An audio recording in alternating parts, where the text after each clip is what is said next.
Hello guys, কেমন আছো সবাই?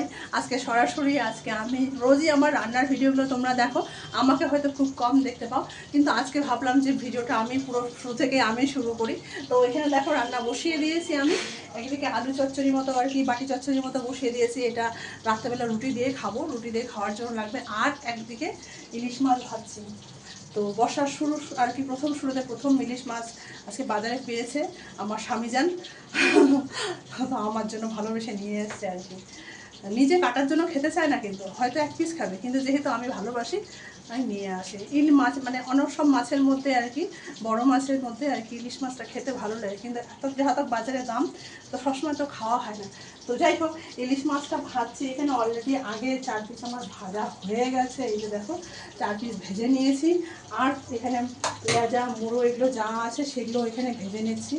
আর ভাতও এদিকে হয়ে গেছে। এদিকে ভাতটাকে ঝুড়িতে চাপ দিয়ে করবো, ঝুড়ির মধ্যে ঢালবো।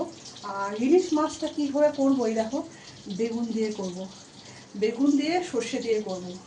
ইলিশ মাছটা একটু পাতলা পাতলা ঝোল ঝোল মতো রাখবো আর কি। ওইভাবেই খেতে ভালো লাগে, আমিও খাই। আর কাঁচা লঙ্কাটা চিড়ে দিতে হবে, তাহলে স্বাদটা ভালো আসবে আর কি। তো এই আজকে রান্না হবে আমার আর কি।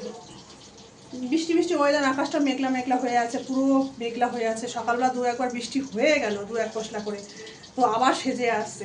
ওই জন্য কোনো কাপড়টা পুরো বের করতে পারছি না। বাইরে অনেকগুলো ঘরের মধ্যে, এবার বর্ষা শুরু হবে, এবার ঘরের মধ্যে চলে আসবে সেই এক লাট কাপড়, এদিক ওদিক জড়িয়ে থাকবে, ছড়িয়ে থাকবে।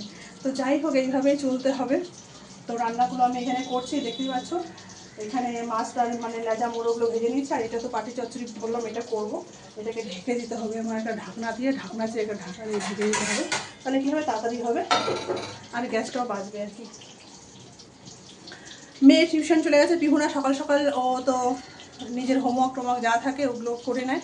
সকালবেলাটা ওকে সময় দিতে পারি না, ও নিজে নিজে বসে যতটুকু পারে নিজে নিজে করে। কারণ সকালবেলাতেই আমার রান্নাঘরে ঢুকে যেতে হয়, তো সময় দিতে পারি না ওই সময়টা।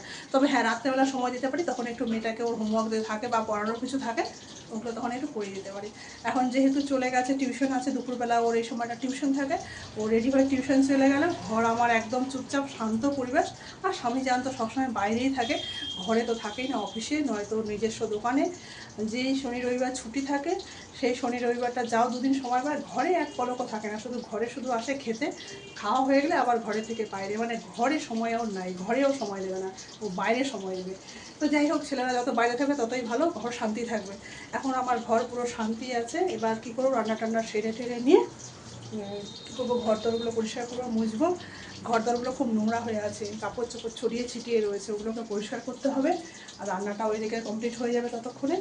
তো এটাই হচ্ছে আমার আজকের মানে খুঁটিনাটি ব্লগ আর কি। তো এইভাবে আমাকে ভালোবাসা দিচ্ছ, আমার বড় মানে ভিডিওগুলোর মধ্যে তোমরা এভাবে ভালোবাসা দিচ্ছ, সত্যি আমি খুব ভালো লাগছে তোমাদের কমেন্টগুলো পড়ে পড়ে। আরও উৎসাহ পাচ্ছি কাজে। এইভাবে আমার সঙ্গে থাকো, আমাকে ভালোবাসা দিও, খুব ভালো লাগছে আমার, খুবই আনন্দিত পাচ্ছি এইভাবে। তো আজকের মতো এখানেই শেষ করছি। আবার দেখা হবে নেক্সটে। সবাই ভালো থাকবে, সুস্থ থাকবে, দেখা হবে নেক্সট কোনো ব্লগে। ততক্ষণ টাটা।